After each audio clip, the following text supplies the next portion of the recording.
Assalamualaikum warahmatullahi wabarakatuh. Selamat pagi sedulur Margono dimanapun Anda berada. Jumpa lagi dalam acara kesayangan kita Podcast Podcast Kesehatan Margono. Hari ini kita akan memperbincangkan topik yang tidak kalah menarik dengan topik-topik sebelumnya. Seputar kesehatan pria, terutama pada area prostat. Nah, apa saja yang nanti akan kita bahas, termasuk penyakit-penyakitnya yaitu kanker prostat. Telah hadir narasumber kita pagi hari ini yang akan memberikan informasi terkait kanker prostat. Beliau Dr. Karinda Triharyu, spesialis urologi, konsultan onkologi. Selamat pagi, dokter. Pagi Mbak Eka. Ya. Dokter Ayu gitu ya, Dok. Iya, lebih enak. Iya, nanti menghafalkan namanya susah ya, Dok. Sama banget ya. Baik, dokter. Kita hari ini akan ngobrol-ngobrol seputar kesehatan pria. Karena kaitannya dokter spesialis urologi. Diharap urologi itu kan bisa pria dan wanita ya, Dok. Tapi yang menariknya hari ini itu kita membahas soal prostat yang mana itu dipunyai sama pria saja. Hanya pria, spesial istimewa ya, Dok.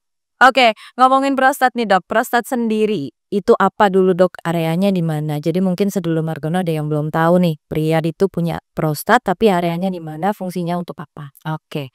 Jadi kalau misalnya ya, ini cuman hanya terbatas pada pria, bukan pada perempuan ya, gitu ya. Jadi kalau misalnya prostat, apa itu prostat? Prostat itu adalah suatu organ yang merupakan kelenjar yang berfungsi dalam proses seksual kita, seksual para pria maksudnya ya.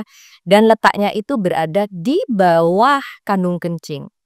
Dan ukurannya sebetulnya kecil sekali kalau misalnya dianalogikan dengan ukuran seperti pada umumnya seperti sebesar buah kastanya atau sebesar kemiri itu normalnya itu kenapa kok tiba-tiba dia biasanya nih, Dok, kalau orang-orang yang prostat seringnya yang jumpai itu kan kencingnya yang susah ya, Dok. Yes, betul. Itu kenapa dia sampai bisa kok sekecil itu ternyata memberikan efek yang sampai nggak bisa buang air kecil? Ya, gitu. Karena banyak sekali faktor resiko yang terbiasa bisa kita dapatkan ya untuk kelainan prostat ini. Jadi seiring dengan bertambahnya usia, habis gitu ada juga terkait ras, diet, terus juga ada faktor-faktor hormonal juga. Itu juga bisa membuat prostat itu mali rupa. Mali rupanya jadi apa? Bisa berkembang menjadi membesar atau bisa menjadi suatu keganasan yang akan disebut dengan selanjutnya dengan kanker prostat ini. Gitu, Mbak. Itu kan besar, bisa membesar. Nah, tadi kan ada faktor usia nih, Dok. Atau memang semua golongan pria yang usianya semakin bertambah itu dia akan membesar atau ada faktor lain yang menyebabkan pembesaran itu di usianya sendiri? Ya, jadi kalau misalnya semakin usianya semakin tua, dia akan memang ada faktor risiko untuk semakin membesar. Itu memang sudah seperti itu gitu. Jadi memang ada risiko seperti itu. Menarik nih, berbicara soal ras atau memang ada ras tertentu yang mengarah lebih banyak kejadiannya untuk menuju keganasan. Kalau yang di buku tercatat sih ras Afrika Amerika. Gitu. Dibandingkan dengan ras Asia nih, sebetulnya angka kejadian kanker prostat di daerah untuk ras Asia itu lebih sedikit daripada yang daerah Afrika Amerika ataupun Eropa. Gitu. Tapi terkait nih, kenapa kok banyak, Dok? Bisa terkait dengan faktor yang lain, faktor dietnya. Iya betul ya, Dok. Ya, jadi berbeda antara diet di sini di orang Asia, kan berarti nggak Asir. Bukan itu juga ya sebetulnya, tapi kita banyak sayur, banyak serat. Oke, dia memang berpengaruh juga ya, Dok. Pengaruh dong, ya gitu. Faktor lain nih, Dok, apalagi selain tadi usia dan ras? Nah, faktor diet. Tadi sudah kita ngomongin ya itu ya. Jadi kalau faktor diet itu kalau kita biasanya itu banyak sayuran terutama tomat nih. Yang banyak mengandung antioksidan itu kan itu resiko untuk menjadi kanker prostat itu lebih rendah daripada orang-orang yang lebih suka makan daging merah. Oh, baiklah. Jadi memang kayaknya kalau kanker ini daging-daging merah itu memang berpengaruh ke semua kanker kayaknya ya, Dok, ya? Kelihatannya memang seperti itu ya. Itu jadi Iya. kalau yang di sini memang berbeda nih. Ada bahkan ada beberapa penelitian tuh ya saya lihat itu ada orang-orang di daerah yang sering makan tomat gitu ya, mungkin daerah Italia yang sering dengan proses tomat itu malah resiko kanker prostatnya mereka lebih rendah daripada yang tidak makan tomat. ya cukup menarik ya. Nah, antioksidannya kan memang tinggi ya. Kadang tuh orang nggak berpikir ternyata kok simple, sayur yang memang sering dijumpai itu malah nggak ada, kadang terlupakan gitu. Padahal itu meningkatkan kesehatan kita lah, terutama antioksidan itu sekarang kan banyak penyakit kanker yang memang karena pengaruh makanan yang tidak sehat tuh ya, Dok. Diet, lalu juga merokok. Iya betul. Nah, itu gandeng renteng tuh biasanya tuh. Tapi apa tuh dari ujung hidung sampai bawah Sama ada kayak itu ya semuanya ya faktor kok pada itu faktor lifestyle atau olahraga atau tidak itu mempengaruhi juga sebetulnya.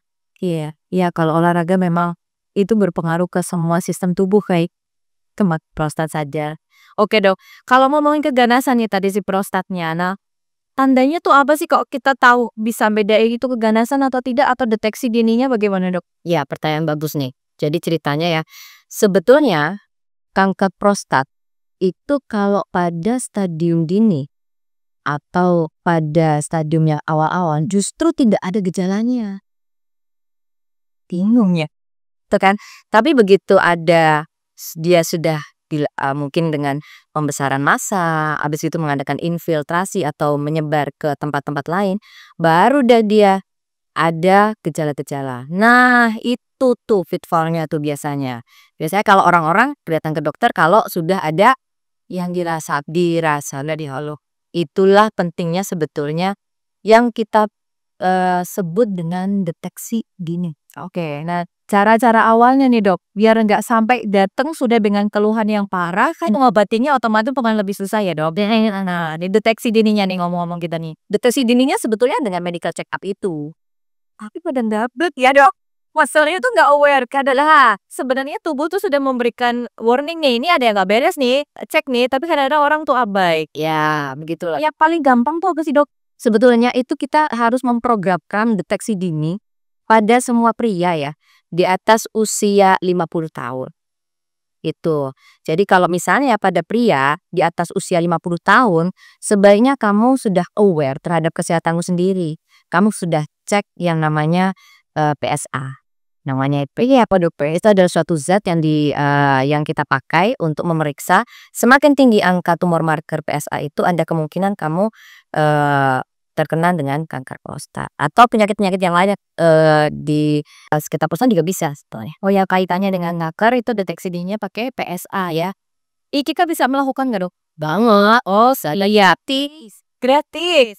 Nah, jadi kalau sudah tahu usianya lanjut, medical check up, terutama untuk pria, untuk Di atas 50 tahun ya. di atas 50 tahun, deteksi dininya itu pakai PSA saat itu, habis gitu kita dengan colok dubur gitu ya. Terus kalau misalnya ada nih, lebih muda bisa nggak? Bisa, kalau ditemukan faktor-faktor resiko yang lain. Oke, ada riwayat kanker misalkan ya di tes Ya, dengan riwayat kanker di keluarga, itu kamu bisa lebih dini untuk periksanya. Baik Kak. Terus ada yang ngomong nih Dok, kalau pipisnya berdarah, sisa pipis itu memang sudah jadi tanda gejalanya gitu ya Dok? Ya, bagus sekali nih. Jadi kalau misalnya pasien-pasien ya datang ke kita itu sudah ada gejala. Gejalanya apa deh biasanya? Gejalanya tuh bisa keluhan kencing biasanya ya. Iya. Ya, keluhan kencing, kencingnya tersendat, kencingnya tidak puas itu ya. Terputus-putus, ya gejala lower urinary tract symptom itu ya. Terus yang kedua, yang lainnya itu ada kencing yang berdarah. Ya, itu juga. Atau ada lagi nih gejalanya, apa tuh dok? Kalau dia berhubungan seksual, biasanya kan keluar tuh air maninya tuh. Biasanya keluar air maninya campur darah. Oh, itu baru tahu karena memang yang datang selama ini kayaknya seringnya ngeluhnya tuh kok pipisnya tidak lancar. Awalnya dipikirnya anyangan-anyangan itu ya Dok. Terus ternyata makin parah kok tambah saya buang air kecilnya berdarah. Oh ternyata kalau memang berhubungan nyun sewu memang itu juga berdarah juga. Dan ada keluhan-keluhan yang lain misalnya ya kalau kita mendapatkan sudah keluhannya sudah ada nyeri tulangnya. Oh, atau bahkan tidak bisa jalan lah. Kita harus curiga bahwa ini udah jangan-jangan nih sudah metastase organ lain itu organ lain justru. Oh, oke. Iya kadang-kadang tuh mereka nggak mau tidak aware dengan tanda-tanda yang memang sudah muncul ya Dok. Apalagi untuk melakukan deteksi dini itu kayaknya kesadarannya mungkin nggak apa-apa lah, nggak ada yang dirasa gitu nih Dok. Dan orang kita kayaknya tidak terbiasa untuk melakukan medical check up screening di usia-usia tersebut kan. Apalagi kalau merasa sehat. Sanitasi bisa oke, bisa jalan, istri tidak ada masalah, itu juga Betul itu nggak bakal ada itu. Oh itu, dan memang harusnya ada, gitu. Usia 50 kamu harus cek ini. Terus yang lebih dari 45 kamu harus cek ini. Itu ya Dok. Ada nggak sih komplikasi dari kanker prostat itu sendiri Dok, selain tadi setelah metastase? Komplikasi? Metastase maksudnya. Iya sama ya. Ya kalau udah metastase ya kita biasanya ya paling terlihat metastase ya di keluhan kencingnya itu. Nggak bisa pipis, pipisnya berdarah, gitu. Terus kalau misalnya udah terlihat pada, keluhan lain biasanya dia sering bermetastase ke tulang ya. Nah itu dia mulai kerasa tuh nggak enak di tulangnya, atau susah jalan, sakit. Paling dekat itu dengan metastase ke tulang itu yang paling sering picu paling sering tuh. Baik dokter, tadi ngomong-ngomong pemeriksaan deteksi dini nih soal kanker itu kan kita memang harus melakukan pemeriksaan walaupun kondisinya merasa sehat nih ya dok. Ya tentunya ke dokter spesialis dulu ketemu sama dokter Ayu boleh ya. Nah betulnya kita itu loh, kalau deteksi dini tuh Mbak Eka ya, jadi kalau, kita tuh mulai ada, rencana nih ya atau, ke depan itu akan melakukan deteksi dini di, vaskes pertama. Ya jadi kita menyiapkan orang-orang itu untuk bisa melakukan deteksi dini di, pemeriksaan-pemeriksaan lini pertama kita. Oke, karena kan yang diperlukan, anamnesa, ya kan ditanya-tanyain gitu, adakah faktor resiko dan segala macam gitu, terus adakah keluhan pipis dan segala macam. Terus yang kedua kita melakukan colek dubur, semuanya bisa melakukan colek dubur, dokter umum pun bisa. Oke, sekarang ya garis pertama ya Dok. Iya, gitu. Terus yang kedua, pemeriksaan PSA ini. Nah untuk pemeriksaan PSA memang pitfall-nya adalah masih di rumah sakit tertentu atau di lab-lab tertentu, tapi 2 yang lain bisa. Kalau misalnya kamu menemukan, oh ini ada, pemeriksaan, dari anamnesa atau tanya-tanyanya, wawancaranya nih, kamu ketemu ada faktor resiko nih, banyak sekali faktor resiko, ya. Terus dia ada keluhan kencing juga nih. Nah terus dari cok dubur, ih kok ada tanda-tanda ini ya, sudah curiganya curiga ya, lalu disarankan ke poliurologi atau spesialis urologi untuk berkonsultasi. Oke.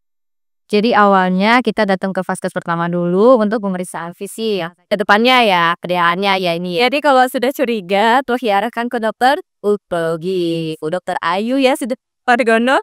Nanti kan setelah ke dokter urologi nih dok, sampai di sini kita penata laksanaannya gimana nih dok terkait kanker prostat sendiri? Pertama memang kita harus cek lab dulu, gitu kan ya dari PSA-nya. PSA-nya berapa nih? Oh tinggi, gitu kan. Cut off-nya berapa? Cut off-nya biasanya 4 nilainya. Kalau udah di atas 4 kita harus curiga. Oke, kalau misalnya curiga terus dokter bakal gimana? Dokter akan biasanya melakukan biopsi. Ya, biopsi prostat. Biasanya kita lakukan di kamar operasi dan menggunakan jarum untuk diambil janingannya sedikit. Oh siap. Ya gitu. Jadi selain untuk pemeriksaan, biopsi juga ada pemeriksaan yang lain-lain. Pemeriksaan radiologi. Radiologinya dicek apa nih Dok? Bisa dari USG terus ya itu ya transrektal US ultrasonografi, atau bisa juga kita, mencari kalau misalnya sudah itu ya, sudah ke arah curiga banget nih ke sana nih kita bisa mencari dengan MRI atau CT scan. Sudah curiga banget nih. Jadi semuanya bisa dilakukan di Rumah Sakit Margono ya dok. Alhamdulillah guys. Pemeriksaan radiologinya, biopsi juga memang sudah bisa dilakukan di sini semua. Bisa semuanya. BPJS dok. Bisa no sih ya. Itu misalnya ya pasien ditanyakan bisa di cover atau tidak bisa di cover pada sedulur Margono. Jadi pemeriksaan di Margono kalau memang sudah dideteksi awal curiga ke kanker prostat silakan datang ke sini nanti ada pemeriksaan lengkap untuk tata laksananya sendiri dan di cover oleh BPJS. Gitu deh sekali. Oke, ngomong-ngomong soal kanker itu kan memang banyak faktornya tadi ya dok. Ada tips dan triknya nggak sih untuk menghindari si kanker-kanker itu mendekat ke kita apalagi prostat nih dok? Sebetulnya ya standar sebetulnya ya kalau misalnya ngomongin kanker gimana caranya biar gak jadi kanker dan sebenarnya ya gaya hidup sehat. Gaya hidup sehat tuh bagaimana ya? Ya sepertinya digaung-gaungkan tapi sesekali dirasa selalu ya itu ya. Jadi kalau misalnya gaya hidup sehat ya mulai dari, yang bisa kita ubah apa tuh dietnya lah ya. Dietnya jangan diet terlalu banyak daging merah, ya gitu kan. Terus harus tinggi serat juga, terus lifestyle, olahraga, Itu. Nah, itu yang lagi pada cepret-cepret doang olahraga, tapi ternyata buruknya jadi olahraga ya, Dok. Ya itu biasanya ya dia ya. Jadi kalau misalnya olahraga ya penting bergerak. At least bergerak 30 menit sehari itu sudah merupakan olahraga ya, itu ya. Jadi jangan tidak melakukan yang lain ya, Dok. Fokus ya lagi ya. Ya terus yang berikutnya bisa juga ya stres, kelola stres. Ini penting banget, susah ya, susah. Zaman sekarang ya, iya stres mulu, apa-apa stres, sama tetangga beli kulkas stres. Ngeliat gaji rekening stres. Iya ya memang begitu ya, Dok. Jadi memang kalau kanker itu sebenarnya umum ya, Dok, Kak. Kayak dari makanan ya memang harus diperhatikan. Apalagi yang memang orang-orang dengan genetiknya sudah ada keluarga dengan faktor resiko ya itu ya. Itu kan sesuatu yang tidak bisa kita ubah itu kayak gitu. Kalau misalnya kamu merasa, Dok, "Oh, aku ada faktor resiko nih, keluargaku ada yang sakit kanker prostat, ayahku kanker prostat, atau mungkin saudara perempuanku ada yang, kanker payudara misalnya atau ente." Kamu harus aware, kamu harus, tahu itu dan kamu harus, lebih, eee, apa ya, lebih punya greget, apa ya, greget untuk melakukan medical check up. Lebih dini, nggak apa-apa. Tuh. Baik, Dok, tadi berbicara tentang pemeriksaan kita yang sudah lengkap. Nah, kalau sudah berdiri ini tegak kan kalau kita bilang diagnosisnya sudah gagal sembiwonats. Tiga siap gerak ternyata itu kanker prostat nih, Dok. Iya, tak pengobatannya sendiri seperti apa, Dok? Indikasinya diobati ini biasanya kan kalau kanker orang-orang tuh, wah kemo nih habis ini nih, ini aja, Dok. Jadi ada pengobatan kemo atau non kemo gitu gimana, Dok? Jadi ya pertama kita harus cari stadiumnya dulu kan. Oke, gitu. Ini masuk yang mana nih? Masih lokal atau locally advanced atau advanced atau stadiumnya itu berdasarkan biopsi tadi ya, Dok. Berdasarkan macam-macam. Oh, macam dari biopsinya, berapa grade-nya, terus dilihat dari foto radiologinya bagaimana, sudah sejauh mana dia melakukan ekstensi gitu ya. Jadi dari situ bisa kita lakukan, dokter akan memilihkan nih buat kamu, "Oh, kamu terapinya yang ini. Oke, kamu yang ini, kamu yang ini, kamu yang ini." Kalau yang awal-awal biasanya masih pengobatan saja atau bagaimana, Dok? Kalau misalnya masih awal-awal justru kita malah active surveillance. Active surveillance tuh gimana? Active surveillance ya cuman dicek aja. Habis itu dilihat secara berkala, diperiksa untuk, tumor markernya, terus dicolok bubur dan segala macam, eee, tapi itu pada kondisi-kondisi, kanker pada stadium yang sangat awal, yang tidak memberikan gejala biasanya. Dan which is itu sangat-sangat jarang terjadi. Iya betul, dan ketemunya sudah biasanya kita ketemunya usianya kurang yang paling sering di yang advance atau ke atas ya udah metastase ya. Oke lah terutama di daerah Banyumas ini tuh ya ampun. Ya ampun. Ya untuk indikasi kemonya sendiri, Dok, ngomong-ngomong si kanker ini. Di kemo itu setelah masuk stadium berapa atau indikasinya apa saja? Kalau misalnya yang lain-lain sebelum kemo sebetulnya masih ada nih. Oke, pengobatannya dimulai dari kalau yang stadium awal gimana nih, Dok? Kalau misalnya stadium awal dan si kanker tidak memberikan gejala, biasanya kita ada namanya active surveillance atau dengan observasi ketat, gitu ya. Jadi untuk memonitoring si kanker ini akan berkembang atau tidak dengan indikasi bahwa kankernya ini memang sudah grade-nya masih rendah banget ya kemungkinan progresifnya sedikit gitu. Terus dilanjutin lagi, ada lagi terapinya yang lain gitu, radioterapi. Radioterapi itu ada EBRT sama brachytherapy. Kita biasa nih masyarakat tuh nyebutnya di sinar gitu. Iya itu. Terus ada lagi terapi operasi jelas ya. Jadi mengangkat jaringan prostat, kalau perlu juga jaringan-jaringan sekitarnya untuk mengeradikasi tumor itu atau kanker tersebut. Terus ada lagi selain operasi itu juga ada lagi yang lain nih, jadi terapi hormonal namanya. Itu. Jadi terapi hormonal dengan memberikan, hormon-hormon tertentu kepada si pasien. Suntik, Dok. Disuntik bisa dengan 2 cara. Disuntik, atau memberikan obat-obatan ya, atau kita dengan medical gitu ya, atau kita lakukan dengan operasi. Terus yang, selanjutnya selain hormonal terapi baru juga ada kemoterapi. Tergantung. Orang taunya kan kadang kalau wah sudah kanker kemo nih gitu kan.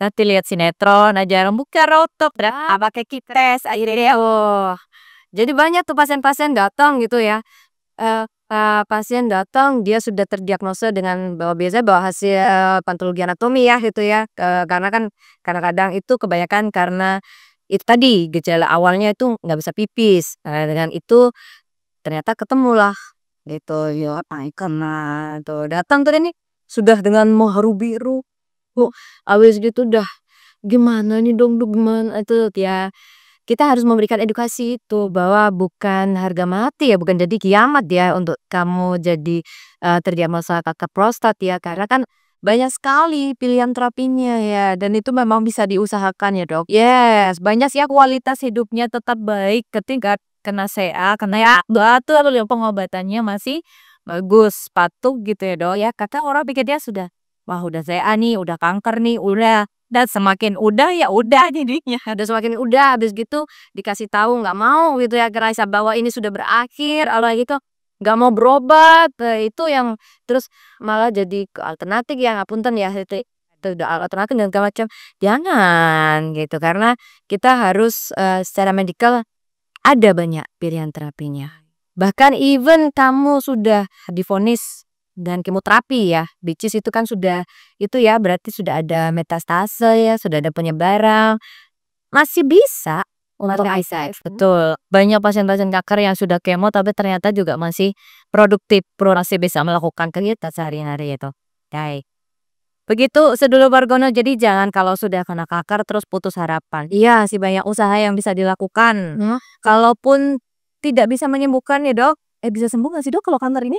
Kalau misalnya ada probabilitas survival ya, gitu ya. Jadi, kalau semakin dini kamu melakukan terapi ya otomatis angka survivalnya semakin gede dong, angka bertahan hidupnya semakin gede. Oke, berarti akan bertahan hidupnya kita setia semakin besar, jadi tidak boleh putus asa. Ya Dok, betul sekali. Oke Dok, ngomongin faktor resiko yang sudah disebutkan tadi ada usia, ras, diet, genetik ya Dok. Ada yang lainnya lagi nggak nih Dok? Lifestyle, terus juga ada obesitas ya. Oke, nah semakin obesitas seseorang, ya pasti akan semakin besar untuk menjadi resiko kanker prostat itu, gitu. Sama sindrom metabolik. Apa itu Dok? Sindrom metabolik itu biasanya yang ke kolesterol, iya ya memang ya gitu. Terus kayak, triglyceridnya, iya pokoknya lain metabolik itu. Gula darahnya tidak teregulasi, Ya gula darah, kolesterol tinggi. Yang sekarang sayanya biasanya gimana dia selain obesitas tuh. Iya, ada pengen itu memang karena itu sahabatan banget ya. iya biasanya itu tidak terpisahkan ya Kak, betul, Susah banget itu memang berdua. Oke, baik Dok, selama jadi konsultan onkologi di bagian urologi nih Dok, ada cerita menarik soal pasien nggak nih Dok? cerita soal kanker prostat ini ya, banyak. Yang paling menarik dan paling terkesan nih Dok? Paling menarik dan terkesan, saya rangkum aja ya. Oh boleh. Jadi, itu tadi yang saya tekankan ya memang itu ya. Jadi pasien-pasien biasanya datang ke sini itu karena sudah, stadiumnya sudah yang lanjut gitu. Otomatis, itu menjadi suatu kekhawatiran sebetulnya ya itu Kak. Kok datang ke sini kok sudah, dalam stadium lanjut gitu. Terus yang kedua, untuk pasien-pasien itu sudah saya masih ingat tuh, dia begitu didiagnosa langsung, gairah hidupnya udah hilang, udah nggak ada semangat hidup lagi itu dah.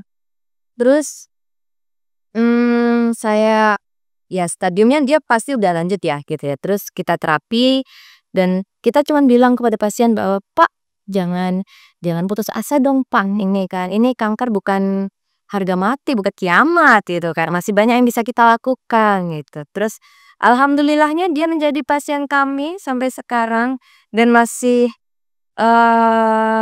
survive ya dan masih produktif ya, meskipun dia harus, sering kontrol ke sini gitu, tapi dia masih bisa menjalani hidup dengan baik ya, itu ya. Dan, masih tetap survive sampai saat ini ya itu menjadi suatu rasa tersendiri buat saya gitu ya. Apalagi seorang dokter, ada pasien yang bisa survive dengan kondisi yang memang tadinya sudah down di bawah terus bisa bangkit lagi gitu ya Dok. Mantap. Jadi kan Sebetulnya mereka itu ya, sebetulnya nggak cuman saya aja ya, tapi juga kita juga sebetulnya melibatkan yang lain juga. Jadi pada pasien-pasien yang dia sudah down gitu ya, kita harus memberikan konseling. Tidak jarang saya juga melibatkan, teman sejawat yang lain nih, gitu. Misalnya dari teman psikiatri ya, gitu ya, untuk memberikan masukan atau insight tertentu untuk mengenai, penyakitnya dan apa yang dia lakukan gitu. Karena kalau misalnya pasien itu jatuh ke dalam keadaannya stres, down tuh kita jadi nggak bisa masuk. Iya betul. So betulnya di blog tidak, jadi tidak pasien-pasien obat ya gitu. Jadi kita nggak bisa ngapa-ngapain nih. Jadi kadang-kadang minta, "Tolong dong, ini kasih tahu pasiennya," dan segala macamnya. Jadi nggak cuman kita aja, kita bisa ngajak-ngajak yang lain juga. Ini sih ya. Berarti pelayanannya mantap Lilo. Kira hanya pengobatannya saja yang ditekankan, tapi memang dikelola dari psikologi pasiennya juga Betul sekali. jadi memang istimewa sekali ya Dok. Kalau pasien-pasien saya ini harus mendapatkan perhatian khusus. Ya, Eka mau bangun, mau bangkit, ya bahwasanya mereka itu masih bisa melakukan apa yang bisa mereka Nggak cuman dari penyakitnya ya, tapi dari, sisi psikologis, pendekatan psikologis kita juga perlu perlu tuh. Iya betul, memang untuk mengelola stresnya lebih penting. Yes betul. Kadang-kadang yang stres malah bukan pasiennya, iya, dokternya sama perawat outnya itu otomatis ya, itu. Tapi yang terutama yang stres juga keluarganya, gitu ya. Karena keluarganya ngerasa, "Aduh ini sudah sampai segini nih, udah bolak-balik ke sini, nggak sembuh-sembuh, apa tuh racunnya gimana sih?" Gitu. Karena kita tuh gak jarang ya menghadapi pertanyaan tuh justru bukan dari pasiennya, dari keluarganya gitu kan, atau malah tetangganya, "Ini tuh kata tetangga Kang, kalau ini gimana Dok? Kalau ini gimana Dok?" Itu biasa sih kayak Oke, memang istimewa sekali ya pasien Mas kayak kanker ini ya. ya. Baik dokter, ada tips saran buat sedulur Margono untuk menjaga kesehatan agar jauh-jauh nih dari kanker prostat buat para pria? Buat para pria, jauh dari Iya barusan ya prostat pria aja dok. ya itu dia. Jadi sebetulnya itu deteksi dini yang perlu kita lakukan bahwa, semua laki-laki terutama ya yang di atas 50 tahun atau kamu di atas 45 tahun tapi dengan faktor-faktor resiko atau mungkin ada faktor genetik yang, sebelumnya yang sudah kita sebutkan tadi, kamu harus aware, kamu harus sadari sendiri, kamu harus, paham dengan kesehatanmu sendiri, saatnya memperhatikan kesehatanmu untuk melakukan deteksi dini untuk kanker prostat, gitu ya. Mulai dari, di vaskes pertama, kamu akan ditanya-tanyain, setelah itu melakukan tes cek lab, gitu ya. Dari situ kita bisa nanti bisa menapis, gitu ya, tuh. Dan kedua adalah menjauhi faktor-faktor resiko tentunya gitu, jangan sampai lah, faktor-faktor resikonya tadi mungkin ada yang bisa kita kendalikan, ada yang tidak. Kalau masalah usia, ras, genetik jelas tidak mungkin kita kendalikan. Tapi kalau lifestyle, diet, atau cara makan, atau, sindrom metabolik, obesitas, itu kan sesuatu yang bisa kita kendalikan terutama ya, itu juga ditambah ya, faktor olahraga sama kelola stresnya. Oke siap. Termantap. Deteksi dini hai pria-pria berusia 50 tahun ke atas ya dok. Silahkan lakukan cek kesehatan berkala apalagi dengan keluarga-keluarga yang memang genetiknya ada genetik mengarah ke kanker. Wih deh dok sekali. Oke dokter Ayu, obrolan kita sangat menarik. Tidak cukup kayaknya kalau ngobrol terus ya sampai ini. Nanti kalau memang ada butuh konsultasi sama dokter Ayu siap sedia di Rumah Sakit Margono. Silahkan dilihat beliau praktek hari apa saja nanti sama dokter Ayu ya. Silakan konsultasi. Beliau akan melayani dengan cantik ya. Dengan sangat sangat baik. Beliau tuh baik sekali loh. Silakan untuk sedulur Margono kalau memang ada keluhan di seputar urologi saluran kencing apalagi hari ini seperti yang kita bahas topik kita hari ini, silakan deteksi dini dari vaskes pertama nanti dilanjutkan ke dokter urologi kalau memang itu dirasa butuh penanganan lanjut gejala sekali. Oke, Dokter Ayu, terima kasih untuk waktunya hari ini obrolannya kita semoga beramal. Itu siap, sehat selalu dokter, sehat semangat melayani pasien-pasien yang memang butuh disemangati ya dok. Baik, obrolannya sangat menarik hari ini dok terkait kanker prostat. Terima kasih untuk waktunya hari ini dokter. Semoga informasi yang kita berikan hari ini memberikan manfaat untuk sedulur Margono di rumah hidup. Oke, sama-sama juga Mbak Eva ya. Terima kasih juga kepada sedulur Margono. Semoga semuanya selalu sehat selalu ya.